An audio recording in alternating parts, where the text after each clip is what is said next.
तारीख नोट कर लीजिए, 4 जुलाई से 9 जुलाई 2026 तक। जगह तेहरान, नजफ और मशहद।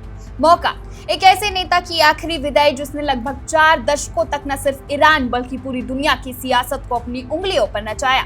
अयातुल्लाह अली खामेनी। फरवरी से एक अमेरिकी इजरायली हवाई हमले में उनकी मौत के बाद अब ईरान उन्हें दुनिया का सबसे बड़ा राजकीय अंतिम संस्कार देने जा रहा है। ईरान के राष्ट्रपति मसूद पेजेश्कियन ने खुद चिट्ठी लिखकर भारत के प्रधानमंत्री नरेंद्र मोदी को न्योता भेजा है। पूरी दुनिया की नजरें इस वक्त नई दिल्ली पर टिकी है। सवाल सिर्फ ये नहीं है कि ईरान में कौन जुटेगा, सवाल ये है कि क्या पीएम मोदी खुद तेहरान जाएंगे, क्योंकि भारत की कुर्सी पर कौन बैठेगा इसी से तय होगा कि आने वाले वक्त में मध्य पूर्व यानी मिडिल ईस्ट में भारत का रुतबा क्या होने वाला है। भारत के इस बड़े कूटनीतिक इम्तिहान की इनसाइड स्टोरी आज हम आपको बताएंगे। पहले ये समझिए कि अंतिम संस्कार कोई एक दिन का कार्यक्रम नहीं है, ये करीब 1 हफ्ते तक चलने वाला एक महाआयोजन है। 4 जुलाई से इसकी शुरुआत होगी। खामेनी की पार्थिव शरीर को सबसे पहले तेहरान के ग्रैंड मुसल्ला परिसर में अंतिम दर्शन के लिए रखा जाएगा। इसके बाद तेहरान और क्रोम की सड़कों पर लाखों लोगों का हुजूम उमड़ेगा।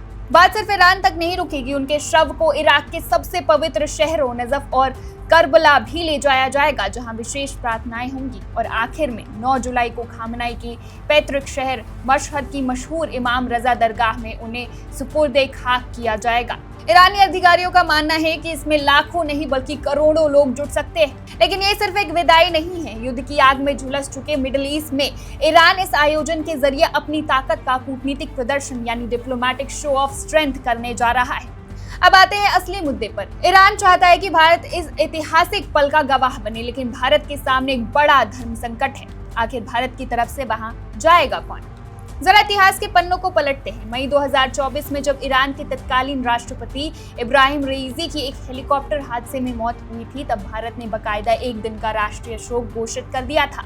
देश का तिरंगा आधा झुका दिया गया था और भारत की तरफ से उपराष्ट्रपति जगदीप धनखड़ खुद तेहरान गए थे। लेकिन ध्यान रखिए, रईसी सिर्फ राष्ट्रपति थे, खामेनी ईरान के सुप्रीम लीडर थे, यानी पूरी सत्ता के सर्वे सर्वा, जिनका कद राष्ट्रपति से कहीं गुना ऊपर था। तो कूटनीति के गलियारों में अब सबसे बड़ा सवाल यही तैर रहा है कि अगर राष्ट्रपति रईसी के लिए भारत ने उपराष्ट्रपति को भेजा था, तो सुप्रीम लीडर खामेनी के लिए क्या खुद प्रधानमंत्री नरेंद्र मोदी ईरान जाएंगे? भारत के लिए फैसला इतना आसान नहीं है। एक तरफ रूस, चीन, पाकिस्तान, इराक, सीरिया और लेबनान जैसे देश है जिन्होंने अपनी मौजूदगी पक्की कर दी है।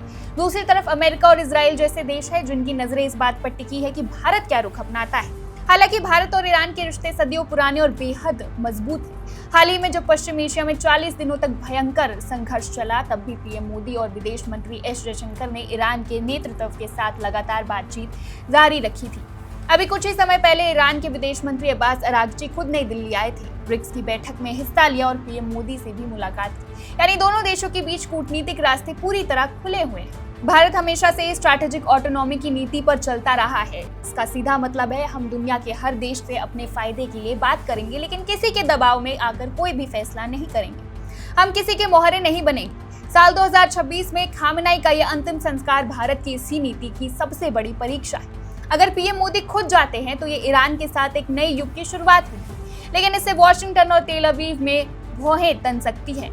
और अगर भारत किसी निचले स्तर के प्रतिनिधिमंडल को भेजता है तो ईरान इसे एक ठंडे संदेश के रूप में देख सकता है। 4 जुलाई बेहद करीब है। तेहरान की तरफ जाने वाली फ्लाइट्स तैयार है। दुनिया भर के बड़े नेताओं के प्लेन वहां लैंड करने वाले हैं। ईरान ने लाल कालीन बिछा दिया है, लेकिन नई दिल्ली के साउथ ब्लॉक में कूटनीति की बिसात पर आखिरी चाल क्या होगी, इस पर सस्पेंस बरकरार है। क्या भारत इस महाआयोजन में जाकर मिडिल ईस्ट के नए समीकरणों का हिस्सा बनेगा या फिर अपनी दूरी बनाए रखेगा?